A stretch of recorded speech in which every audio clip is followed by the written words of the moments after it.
manera, y quiero agradecer sí, a Farma y a Luis Fernando por el apoyo. El tema recientemente, si no estoy mal, José Manuel nos habló un poco de lo que era narcolepsia desde el punto de vista de la neurología pediátrica en niños. Ahorita vamos a hablar un poco de lo que es la narcolepsia en adultos y el enfoque pues un poco más orientado a la parte psiquiátrica, ¿no?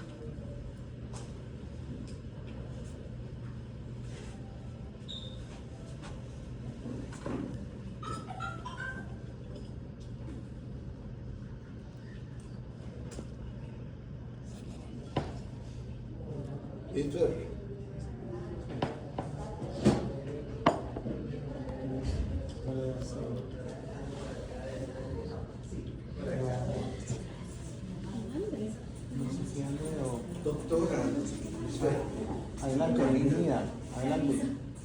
Bienvenida. Solo acá en la compra se mueve, pero ahí no.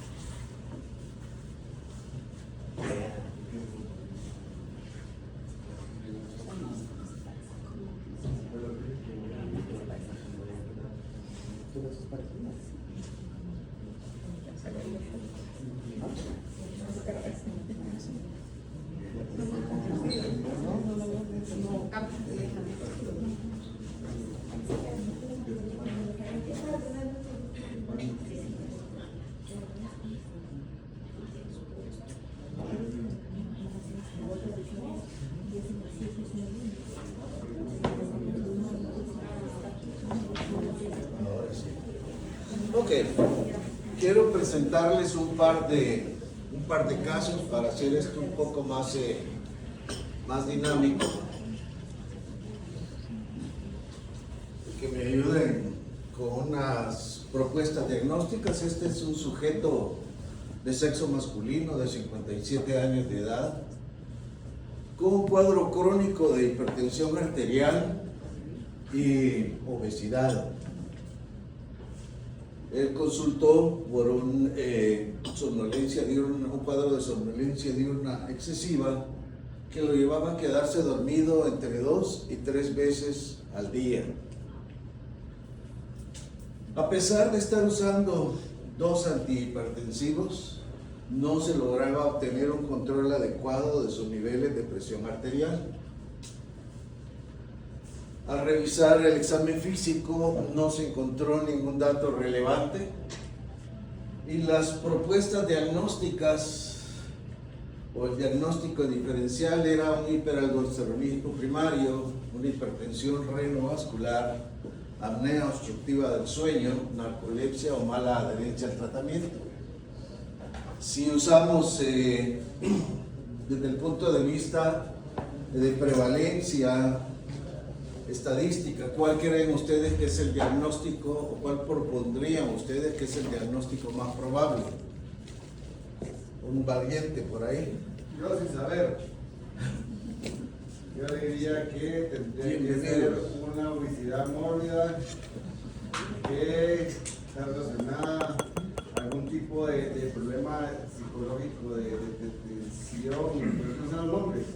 Entonces, sin nombres por nombres, no sé, pero... Ok. ¿Alguien más?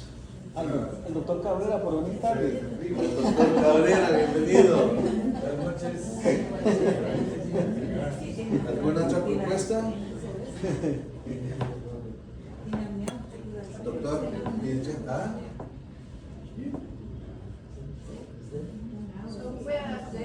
Puede dar una única opinión.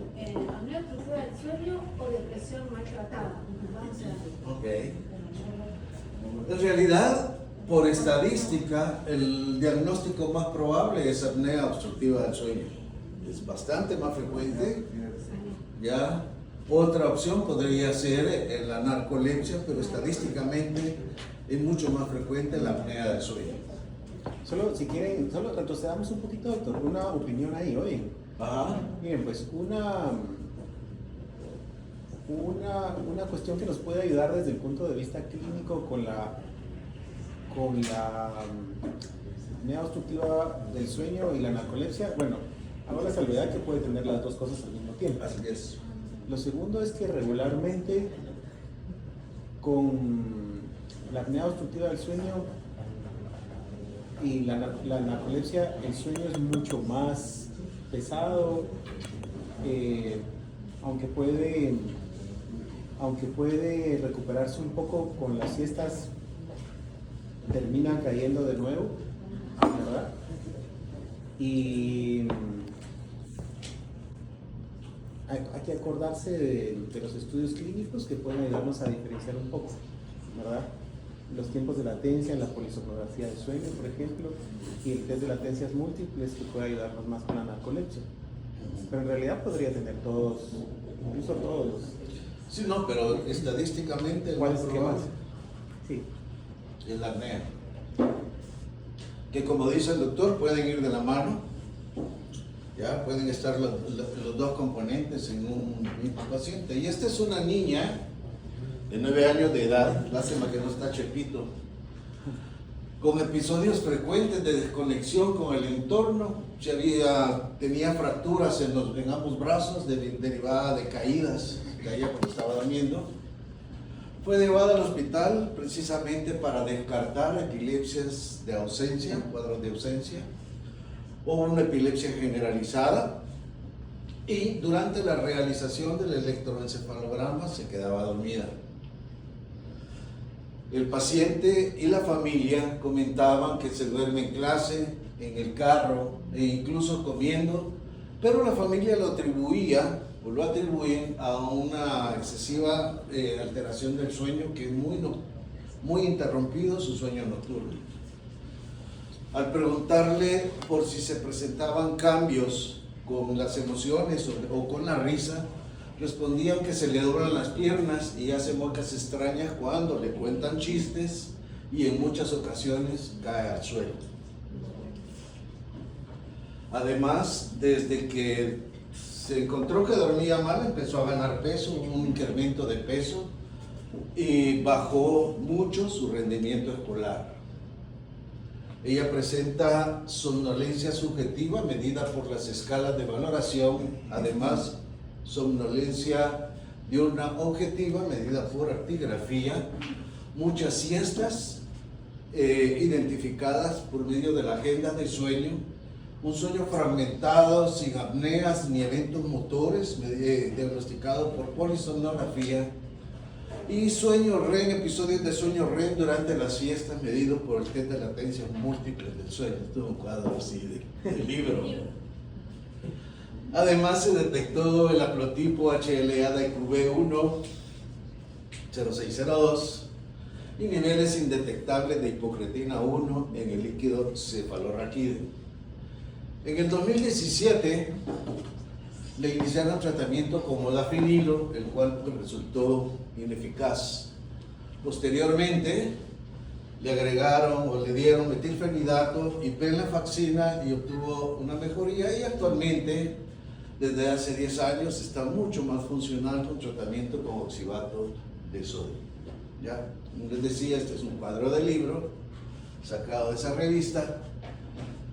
Es un cuadro clásico de narcolepsia en la infancia, ¿no? Una narcolepsia tipo 1, ya, por la presencia de las cataplejías.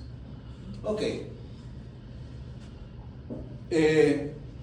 Cuando hablamos de narcolepsia, tenemos que remontarnos a mucho tiempo atrás. En realidad es una entidad nosológica muy estudiada, muy conocida, pero poco diagnosticada. Se diagnostica muy poco, hay un subregistro con respecto a la narcolepsia, y uno de los problemas es un poco difícil hacer el diagnóstico, y mucho más difícil tal vez en algunos pacientes que tienden a no colaborar, como los que le mando al doctor, que cuesta que colaboren.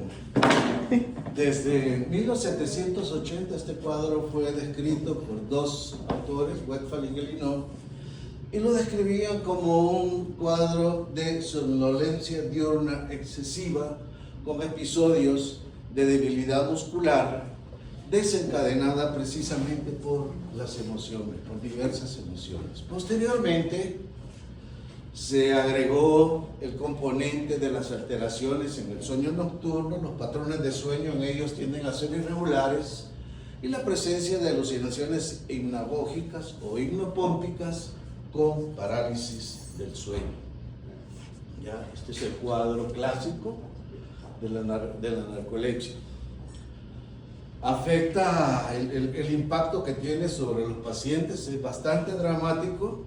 Afecta no solo sus relaciones personales, sino que su desempeño laboral, afecta el desempeño cognitivo, puede provocar pérdida de empleo, pérdida de la autoestima y una serie de eventos que pueden resultar catastróficos para la vida y para la calidad de vida del paciente. Y según una gran cantidad de estudios, su impacto es mucho mayor que el impacto que tiene sobre la calidad de vida entidades como la enfermedad de Parkinson o la epilepsia incluso. Es decir, el impacto de la narcolepsia es mucho más grande que el de estas patologías. El problema, como les decía, además de que tiene un fuerte impacto socioeconómico, es que muchas veces pasa desapercibida. El paciente no tiene idea de por qué se queda dormido en el trabajo, o no tenemos idea de por qué el chiquillo a veces está durmiendo en la escuela, y a veces esto hace pues que el diagnóstico se retrase durante mucho tiempo. Vamos a ver más adelante que puede haber una latencia diagnóstica muy larga, casi tan larga como la que encontramos en la enfermedad bipolar, que son 14 años. En la narcolepsia generalmente se ha estimado alrededor de los 10 años. La Academia de Medicina, la Academia Gringa de Medicina, pues la ubica dentro de las hipersomnias. Ya el diagnóstico de narcolepsia está ubicado dentro de las hipersomnias, y en realidad es una forma de hipersomnia, ¿no? Según la clasificación internacional de trastornos del sueño, es una enfermedad crónica relacionada con la alteración de los mecanismos que regulan el sueño, sobre todo con el sistema de hipocretina y orexina. Recordemos que, de acuerdo a la fisiología del sueño, tenemos una serie de factores que favorecen el dormir y otros que favorecen el alerta. La melatonina y la histamina son, por así decirlo, las que nos dicen andar constante, mientras que las orexinas son las que nos dicen ya es hora de levantarnos. Entonces hay una alteración en el sistema de las orexinas, en el sistema de alerta, y la persona pues presenta estos episodios de sueño en momentos en que no tendría nada que estar haciendo dormida, ¿no? La prevalencia es sumamente variable. Ya se ha estimado, por ejemplo, en algunos estudios, que la narcolepsia tipo 1, la narcolepsia con cataplejía, tiene una prevalencia desde 25 a 50 pacientes por 100.000 habitantes. Sin embargo, asociaciones de pacientes con narcolepsia estiman esta prevalencia entre 20 y 260 personas por 100.000 habitantes, es decir, hay una gran diferencia, y eso se debe precisamente a la gran cantidad de subregistro y de diagnósticos parciales o erróneos que se encuentran al respecto. Y la latencia diagnóstica, es decir, pueden pasar desde que comenzaron los síntomas hasta que se me hace el diagnóstico. Se ha estimado que pueden pasar alrededor de 10 años. Eso es, en términos promedio, unos 5 años. En cuanto a lo que es su fisiopatología y la etiología de la enfermedad, en realidad sí sabemos que las orexinas, el sistema de las orexinas está muy involucrado, pero no se ha encontrado una causa específica. En pocas palabras, no sabemos por qué da. ¿Ya? Sabemos que nos afecta, sabemos que está ahí, pero no sabemos de dónde viene. Muchos de sus síntomas son secundarios precisamente a esta alteración del sistema de hipocretina-orexina, ¿ya? Y hay dos tipos identificados de narcolepsia, la narcolepsia tipo 1 y la tipo 2, que coinciden con los tipos de orexinas o de hipocretinas. Estas son sustancias que van a ser secretadas por las neuronas del hipotálamo posterolateral y favorecen la vigilia inhibiendo el sueño humor. Entonces, como están bajas, ya como hay disminución de la actividad de la hipocretina o de la orexina, que en realidad es lo mismo, ya, como están bajas, pues se presentan estos episodios de sueño de movimientos oculares rápidos en periodos en los cuales no deberían de presentarse. Incluso en una siesta se pueden presentar episodios de sueño humor. Estas neuronas proyectan sus terminaciones hacia el locus cerúleus, donde existen los receptores para las orexinas, específicamente para los receptores tipo 1 de esta sustancia. La hipótesis que más se maneja, o la que más impacto tiene, la más popular, digamos, es la que dice que el problema es que estamos ante una situación que es un problema autoinmune debido posiblemente a una degeneración de las neuronas que producen las células de orexina o de hipocretina en el hipotálamo lateral. Y estos pacientes susceptibles van a ser portadores de uno o más alelos del gen HLA de QB1, ya que es una de las herramientas que podemos usar, por ejemplo, para el diagnóstico, lo cual pues no se hace mucho, pero sí se usa. Sabemos que las neuronas orexinérgicas, o orexínicas, o hipocretínicas, reciben señales de diferentes puntos. Adelante, por favor. ¿En qué porcentaje es completamente genética de No hay estudios que determinen una prevalencia específica de cuántos pacientes tienen una carga genética, pero sí, por ejemplo, una de las pruebas de estudio es la determinación de hipocretina 1 en líquido cefalorraquídeo, que se encuentra abajo, sobre todo en los pacientes con narcolepsia tipo 1, y la mayor parte de estos van a tener también problemas con este gen. Hay tipo 1, tipo 2, ¿cuántas unidades son? Ajá, sí, lo que pasa es de que está la tipo 1, tipo 2 y están de acuerdo a estas clasificaciones gringas, ¿no? Para que todo quepa, aquellos que no están bien diagnosticados o no están bien especificados, que tienen los síntomas pero no llenan los criterios, entonces los podemos meter por un lado, meter por el otro. Ya, pero eso más corresponde a este sistema de diagnóstico clasificatorio categorial, donde se tienden a ver las cosas como para sumar categorías, para A más B es igual a C, pero si no da C, sino que está en el medio, hagamos una nueva categoría para que quepa. Es la medicina gringa práctica, ¿no? Estas neuronas entonces van a recibir información de diversos receptores a nivel general. Van a recibir señales viscerales, van a recibir señales de la motivación, del sistema de motivación, del ritmo circadiano y obviamente señales del ritmo sueño-vigilia. Y se van a proyectar a diferentes áreas del cerebro.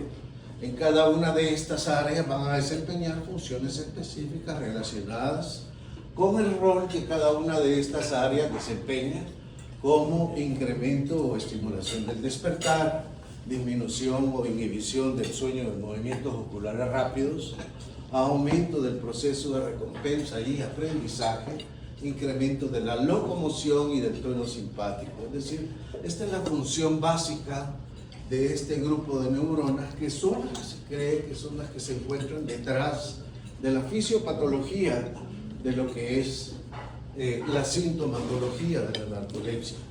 Como les decía al principio, la causa específica, si es que la hay, no está muy bien determinado y es lo que se tiene por el momento.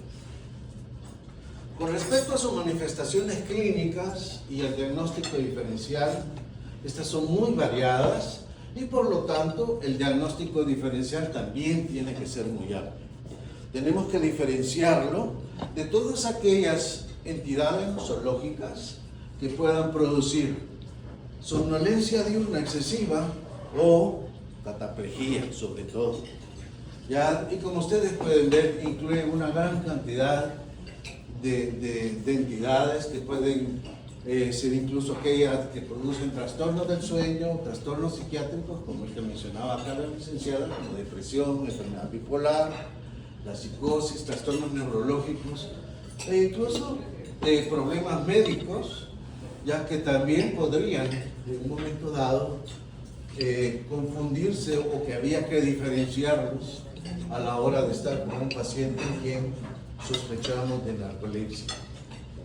Igual, hay 5 principales síntomas que son los que determinan o favorecen el diagnóstico de la enfermedad. Por un lado, en primer lugar, y este es necesario, por así decirlo, que esté, es casi mandatorio, es la somnolencia diurna excesiva. Si no me duerme en el día, pues lo más probable es que no tengo narcolepsia, ¿no? Entonces, la somnolencia diurna excesiva es, por así decirlo, uno de los síntomas cardinales de la enfermedad. La cataplejía también es otro síntoma muy importante. Las alteraciones del sueño nocturno, la modificación de los patrones de sueño también. La presencia de alucinaciones hipnagógicas o hipnopómpicas es otro de los síntomas, y la parálisis de sueño. Las alucinaciones hipnagógicas, para los que no estén familiarizados con el término, son las que se presentan a la hora de ir a dormir, ¿ya? En el periodo en el cual todavía no estoy dormido ni estoy despierto. Estoy en esa transición entre el sueño, entre la vigilia y el sueño. Y las hipnopómpicas son las que se presentan en la transición entre el sueño y el despertar, ¿ya? Vamos a revisar cada uno de estos síntomas. Hay un 10 a 15% de pacientes que pueden presentar todos los síntomas. La mayor parte de pacientes no los presentan todos, presentan una parte. Ok, la somnolencia diurna excesiva es tal vez, como les decía, no les importa si me he visto. Eso era en la charla pasada. ¿Ah? Es tal vez uno de los síntomas cardinales.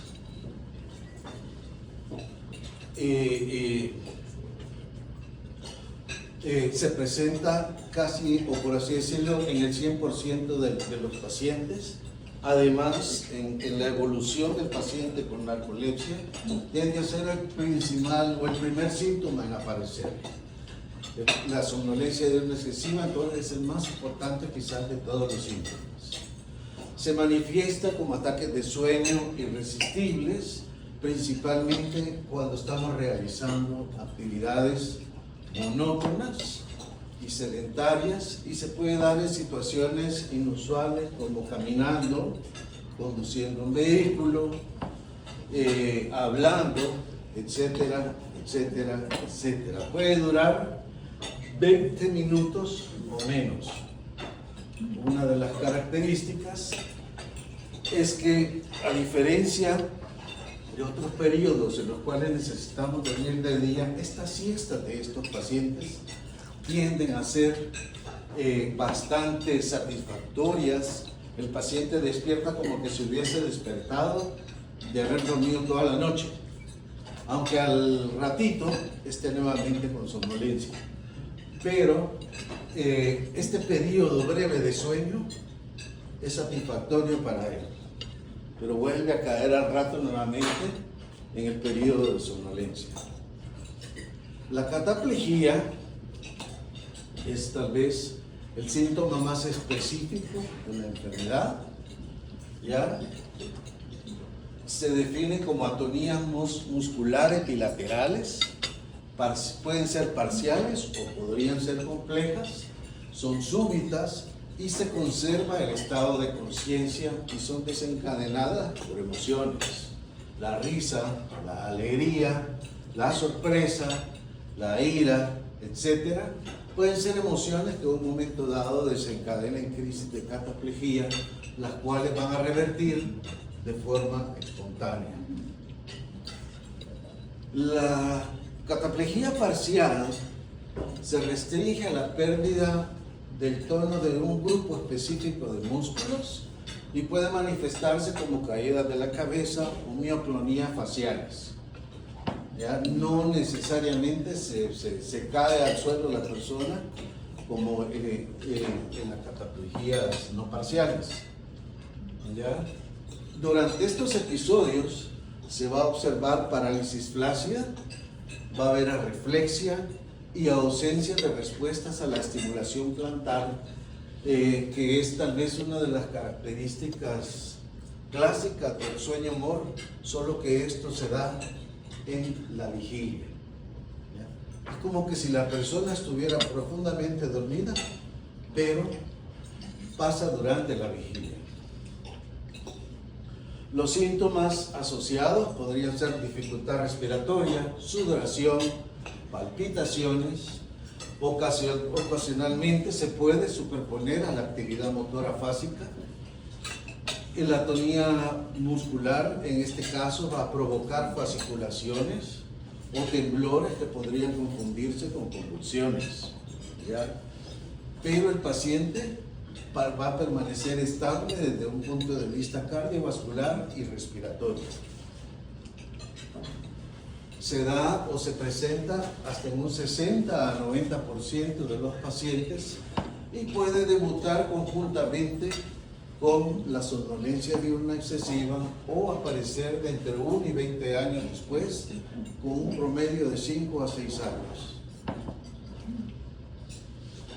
La frecuencia es variable y oscila desde un episodio al mes hasta a veces 10 o más episodios durante el día, ya de diversa interacción y con unos segundos o minutos de duración. El otro síntoma es la parálisis del sueño. Hay un 25 a 60% de estos pacientes que pueden tener parálisis del sueño. Y esta es una incapacidad generalizada de moverse o hablar durante el inicio del sueño o al despertar. ¿Ya? Característicamente, la parálisis del sueño de la narcolepsia va a respetar los músculos oculares y respiratorios y característicamente tampoco hay pérdida de la conciencia. Y esto genera mucha ansiedad. Son episodios de mucha ansiedad. Gracias, no le echo nada. Qué mala onda. Al rato.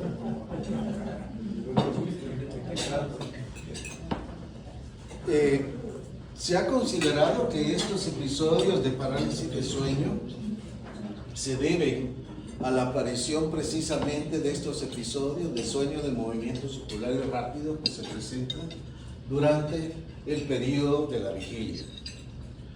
Pueden tener una duración entre 20 y 30 segundos y ceden espontáneamente, sobre todo si estimulamos al paciente, puede pasar la parálisis del sueño. Es importante también mencionar que no necesitamos ser narcolépticos para padecer de parálisis del sueño. Alguno de nosotros puede experimentar un episodio en cualquier momento sin necesidad de tener narcolepsia o antecedentes familiares de parálisis del sueño. Las otras son las alucinaciones, tanto hipnagógicas como hipnotópicas, que se van a presentar en un 30 a 65% de los pacientes. Estos son fenómenos pseudoalucinatorios que generalmente tienen un componente visual y posteriormente se incorporan componentes auditivos y sinestésicos. No son alucinaciones en cuanto tales, porque no tienen las características de las alucinaciones. Para hacer una alucinación tiene que haber varios componentes que por ejemplo, uno de ellos es la convicción, ya, o la certeza. Yo tengo que estar convencida de que la voz, por ejemplo, si estoy teniendo alucinaciones auditivas, viene de un punto específico, pero no de dentro de mí, no de mi cabeza. En estos pacientes están conscientes que las pseudoalucinaciones vienen de ellos. Y eso nos diferencia de las alucinaciones, por ejemplo, que sufren los esquizofrénicos o cualquier otro paciente que está experimentando un episodio psicótico, donde sí están convencidos de que la fuente o el estímulo alucinatorio proviene de un lugar específico, y eso los lleva, por ejemplo, yo he visto pacientes que se rompieron el tímpano con un clavo para no escuchar las voces, pero las siguen oyendo, ya cuestiones así por el estilo, porque no están conscientes que las voces vienen de dentro, sino que ellos tienen la convicción que las voces vienen de afuera. Es decir, hay una serie de criterios o de requisitos que debe de cumplir para que sea considerada una alucinación: la certeza, la espacialidad, la temporalidad, la convicción, etcétera, etcétera, etcétera.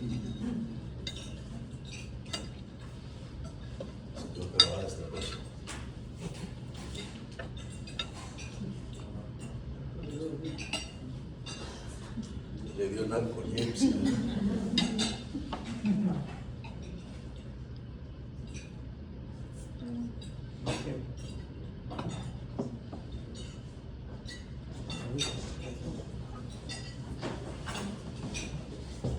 Jefa.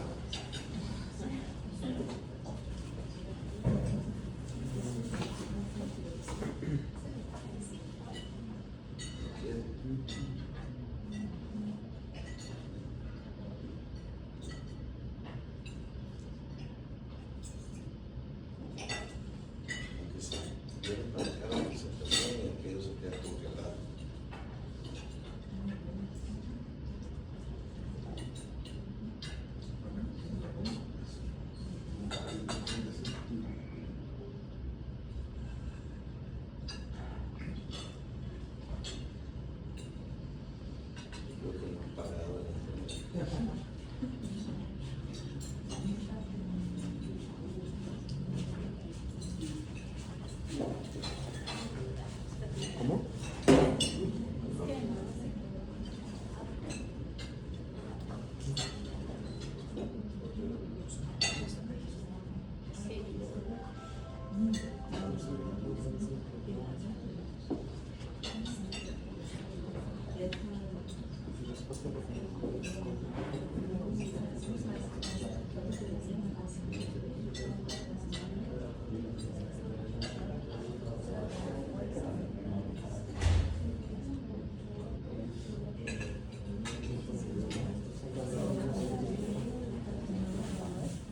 Bueno, hace un poco. El anterior.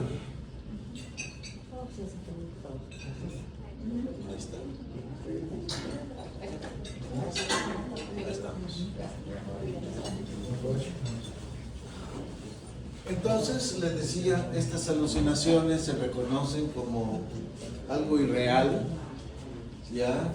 Y tienden a presentarse, como les decía hace un rato, en la transición de la vigilia al sueño, si son hipnagógicas, o al despertar cuando son hipnopómpicas, o se pueden presentar también durante siestas diurnas, y suelen ser de duración muy breve, 1 minuto, no más. También hay episodios de comportamiento automático. Estos pueden tener una prevalencia de hasta 40%, y son acciones semideliberadas, donde hay lenguaje o escritura inapropiadas, o colocar objetos en lugares equivocados o inapropiados, conducir un vehículo pero no sé para dónde voy, ¿ya? Y esto puede dar posteriormente episodios de amnesia que puede ser parcial o puede ser total, y se dan precisamente en estos estados en los cuales puede haber somnolencia o un ataque de sueño. La duración de estos episodios suele ser de minutos, aunque a veces pueden durar más de 1 hora. Puedo llegar a Antigua manejando, pero no sé para dónde voy. ¿Ya? Y la fragmentación de los patrones del sueño. Es un sueño superficial, fragmentado, despierto con facilidad. Se puede presentar en un 75% de los pacientes y es también uno de los síntomas principales de la enfermedad. ¿Ya? La cantidad de sueño en 24 horas puede ser la misma de cualquier otra persona, pero la calidad del sueño va a ser muy diferente. ¿Por qué? Porque van a haber múltiples despertares. Y recordemos la arquitectura del sueño, que tenemos que pasar de la alerta a la fase 1, a la fase 2, a la 3, episodios de sueño humor, y estos pues se van repitiendo. Pero si se interrumpe esa arquitectura, no sigo donde me quedé, sino que vuelvo a iniciar de la fase 1, paso a la fase 2, paso a la fase 3. ¿Ya? Entonces son episodios de sueño que se están repitiendo, entonces el paciente no va a tener un sueño reparador, no va a tener calidad de sueño. Estos episodios de despertar, muchas veces el paciente no tiene conciencia o a la hora de presentarlos como queja, no es una queja muy frecuente. Generalmente esta es una queja que suele dar la persona que duerme, la que comparte cama con él, la que duerme con él o con ella, ¿ya? Y estos episodios de despertares pueden durar hasta 1 hora, puede que me tarde un montón en volver a dormir. También en estos pacientes o en estos episodios podemos encontrar una serie de patologías asociadas, como las apneas del sueño, los trastornos de conducta del sueño de movimientos oculares rápidos, el sonambulismo, los movimientos periódicos de las extremidades, y todos estos también contribuyen a la fracción del sueño. En general, esta alteración no suele mejorar con el paso del tiempo, sino que suele incluso empeorar un poquito o seguir igual. Casi no hay mejoría en eso. Y en estos casos, pues es cuando podemos recurrir a los medicamentos que nos ofrece Luis Fernando. Clonazepam es uno de ellos, o la droga Z, ¿no? Que también se pueden utilizar en personas que tienen sueño fragmentado, dependiendo de los despertares. Recordémonos que a la hora de elegir un hipnótico tenemos que ver si el problema es conciliación del sueño, busco un hipnótico de vida media corta. Pero si el problema es mantenerme dormido, voy a buscar un hipnótico de vida media larga. Si el problema son episodios REM o problemas con el REM, pues mi elección también va a ser diferente. Es decir, dependiendo del tipo de problemas que tenga con el sueño, así va a ser la elección del hipnótico, y no solo es de agarrar cualquier hipnótico y darle, por favor. Y para determinar eso hay que hacer el estudio de sueño, ¿verdad? No necesariamente. La polisomnografía, me imagino que a eso se refiere. La polisomnografía tiene indicaciones específicas. No le vamos a hacer polisomnografía a cualquier paciente con insomnio, sino que tienen que ver básicamente problemas del sueño o problemas de conducta durante el sueño. Problemas de respiración durante el sueño o problemas de conducta durante el sueño. ¿Ya? Por ejemplo, un paciente en el que se sospecha apnea, ok, hagámosle la polisomnografía. Un paciente en el que se sospecha un trastorno de conducta, sonambulismo o otro tipo, también está indicado, ¿ya? Pero no en cualquier paciente insomne, porque recordemos que la principal causa de trastornos del sueño, ¿cuál es? A ver, chicos. ¿Ah? Mala higiene. Mala higiene del dormir. Más del 90% de las causas de higiene del sueño es porque dormimos con luz blanca, tenemos tele o pantallas en el dormitorio, entra mucha luz o mucho sonido, tenemos adolescentes o chiquitos en casa, es decir, aspectos que influyen en la higiene del dormir.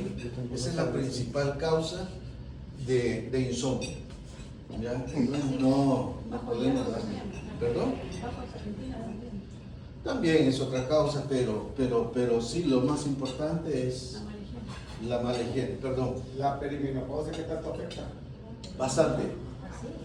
Bastante, no solo por los calores, por los síntomas propios de la perimenopausia, sino que durante la perimenopausia van a haber alteraciones hormonales también, ¿ya?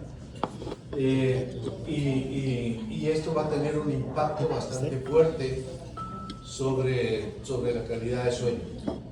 De hecho, es más importante el impacto que tiene antes o durante la transición de la menopausia que el que se tiene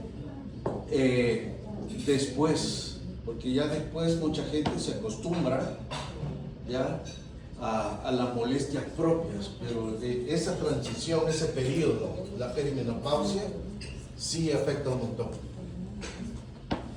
Gracias. De nada. Ok. Otros síntomas que pueden presentarse son menos específicos y tampoco son muy esenciales para el diagnóstico. Tenemos los trastornos de conducta del sueño, de movimientos oculares rápidos, que son esencialmente parasomnias que se caracterizan por pérdida del tono muscular, con actividades del sistema motor que pueden ser violentas o pueden ser agresivas, ¿ya? Aquellos que despiertan a la esposa de una patada o cuestiones que se pueden dar así por el estilo, que pueden darse, generar episodios de violencia, pues son importantes, pero no son esenciales para llegar a un diagnóstico. Los episodios de trastornos de conducta del REM en narcolépticos tienden a ser menos violentos en términos generales que en la población normal. Y su inicio, la edad de inicio es mucho más baja, entre los 25 y 35 años. Y esto pues nos puede ayudar como un predictor de narcolepsia en un buen grupo de pacientes, si bien no en todos. ¿Ya? Otros síntomas que se pueden presentar son la cefalea. Generalmente las personas que no duermen bien tienden a tener dolores de cabeza. Por ejemplo, las personas que padecen bruxismo, aquella cefalea indiana que es clásica de ellos en la mañana, o los dolores en los maceteros, los pacientes con narcolepsia pueden tener cefaleas universales, pueden tener diferentes tipos de cefaleas. Además, recordémonos que el sueño es una función esencial para el desempeño cognitivo y estas personas van a tener alteraciones en la concentración y en las memorias. Ya, además, se alteran las funciones ejecutivas, sobre todo lo que es planeación, ya, y pueden presentarse también episodios depresivos, ansiedad y otras alteraciones que nos pueden ayudar al final a ir orientándonos o a ir considerando la posibilidad de que la persona esté sufriendo una cosa de estas. Ok, tenemos el paciente en la clínica. ¿Qué vamos a hacer con él? ¿Qué estudios podemos hacer? Hay un estudio que es mandatorio para hacer el diagnóstico de la narcolepsia y es el test de latencias múltiples del sueño. ¿Ya? Esta es la prueba básica para hacer el diagnóstico, ¿ya? Y mide precisamente la tendencia al sueño o la aparición o no de episodios de sueño de movimientos oculares rápidos, ¿ya? En estos pacientes hay que recomendarles que el día antes de la prueba no realice actividades que impliquen un esfuerzo extraordinario y 2 semanas antes, idealmente, se deben retirar todos los que son estimulantes o supresores del sueño de movimientos oculares rápidos para que el paciente haga un test adecuado, para que el resultado sea confiable. El resultado se va a considerar positivo si el paciente tiene una latencia menor de 8 minutos, ¿ya? y la presencia de por lo menos, o la aparición de por lo menos 2 episodios de sueño mórbido o de sueño de movimientos oculares rápidos. En narcolépticos, generalmente la latencia es de 3.1 minutos, ya que puede ser variable en el 60% de pacientes, tiene que ser siempre menor de 5 minutos. 15% de los pacientes no van a presentar alteraciones en el sueño mórbido, ¿ya? Y este examen en los pacientes con narcolepsia, con cataplejía, es bueno hacerlo, pero en los pacientes sin cataplejía es obligatorio hacerlo, porque no hay forma de hacer diagnóstico si no tenemos un test de latencia múltiple del sueño en este grupo de pacientes, en los que cursan con narcolepsia pero sin cataplejía. Cuando hay cataplejía, el diagnóstico tiende a facilitarse un poco, pero sin cataplejía el diagnóstico se complica, se hace mucho más difícil. Otro estudio es la polisomnografía. Para hacer una test de latencia múltiple solamente antes hay que hacer la polisomnografía, ¿ya? Y esta pues nos va a ver para medir la eficiencia del sueño y nos va a ayudar a descartar otros trastornos del sueño que puedan causar somnolencia diurna excesiva, ¿ya?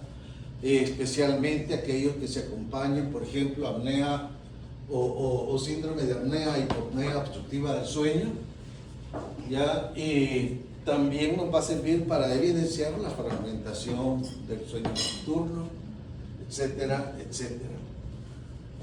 Ya, tal vez el doctor Cuba nos pueda ampliar un poquitito la utilidad de la polisomnografía. Bueno, yo creo que en esencia ha dicho lo importante, doctor.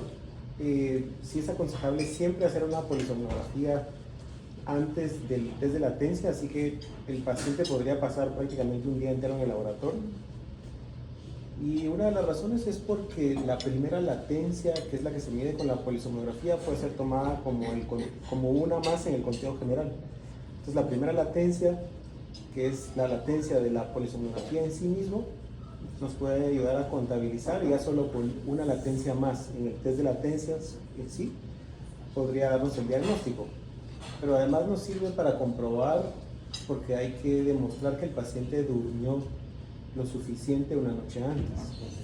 Y no que sea por falta de sueño que el paciente se nos está durmiendo en el test de latencia. Si el paciente duerme por lo menos 6 a 8 horas la noche previa y usted lo documenta, eso respalda de mejor forma el diagnóstico, ¿verdad? Entonces siempre se recomienda las dos cosas. Y porque un paciente puede tener hipersomnia tanto por apnea como por la narcolepsia. Y además le sirve, entre otras cosas, para diferenciar hasta cierto punto de su principal diagnóstico diferencial, que es la hipersomnolencia idiopática. Son estos pacientes que tienen sueño también excesivo, pero que no se recuperan con las siestas, y que regularmente los test de latencia son negativos, pero siguen teniendo hipersomnia. Entonces, regularmente los dos test van de la mano. La polisomnografía y el test de latencias tienen que ir de la mano. No puede hacer uno y el sábado siguiente se hace el otro, sino que tienen que ir los dos juntos. Sí. Gracias. Ok. Luego, la medición de niveles de hipocretina en líquido cefalorraquídeo, pues tal vez es la prueba más específica ya de esta patología, y se considera diagnóstico cuando tiene menos de 110 picogramos por mililitro o no hay nada en el líquido, no hay hipocretina en el líquido cefalorraquídeo de estos pacientes. Generalmente aquellos resultados que están entre 100 y 200 tienden a ser inciertos, a considerarse dudosos. Es específica de la narcolepsia con cataplejía, pero la sensibilidad es bien baja en casos donde hay epilepsia sin cataplejía o hay cataplejía atípica, ¿ya? Puede estar alterada en una gran cantidad de patologías, incluso alguna tal vez no tan frecuente, pero que se ve con cierta regularidad, como el síndrome de Guillain-Barré, ¿ya? Y está indicada, por ejemplo, cuando los test de latencia múltiple han resultado dudosos o han sido difíciles de realizar, sobre todo en niños que tienden a ser un poco problemáticos para que colaboren, ¿ya? O cuando estos resultados no son confiables o no se puede suspender el tratamiento que está tomando antes de la prueba. En estos casos es mejor o es más práctico hacer la cuantificación de hipocretina 1 en el líquido cefalorraquídeo. ¿Por qué solo la hipocretina 1? Porque la hipocretina 2 no se encuentra en el líquido cefalorraquídeo. Con respecto al tratamiento, básicamente el tratamiento lo vamos a orientar a una serie de síntomas que son los más relevantes. Una es la somnolencia diurna excesiva, la cataplejía, el otro, y la fragmentación del sueño. Y en ese sentido hay dos guías de tratamiento que son las que más se usan. Una es la guía europea y la otra es la guía yankee o la guía gringa, ¿ya? Que también se utiliza. Generalmente los medicamentos que se usan van a ser siempre los mismos para la somnolencia y la cataplejía, y el que mejor resultado da a largo plazo es el oxibato de sodio, ¿ya? El modafinilo a veces funciona, a veces no. El metilfenidato tiene la misma incidencia de éxito, pero casi siempre el más efectivo va a resultar siendo el oxibato de sodio. En algunos pacientes con cataplejía se pueden usar antidepresivos, ya sea estos duales como la venlafaxina o la reboxetina incluso, o antidepresivos tricíclicos. Y con respecto a la fragmentación del sueño, ahí sí podemos usar hipnóticos benzodiazepínicos o hipnóticos no benzodiazepínicos como la Trogaceta. Ahorita están en camino ya un grupo de medicamentos para el sueño que son orexinérgicos, actúan precisamente sobre las orexinas, pero lo que hacen es suprimir las orexinas para disminuir las posibilidades del despertar. Ya, básicamente, no sé si tengan alguna pregunta, alguna duda, algún comentario. Doctora, diga. A mí me queda la duda de si hay alguna edad específica en la que esto aparece y si es genético, digamos, si es desde el momento del nacimiento o tiene alguna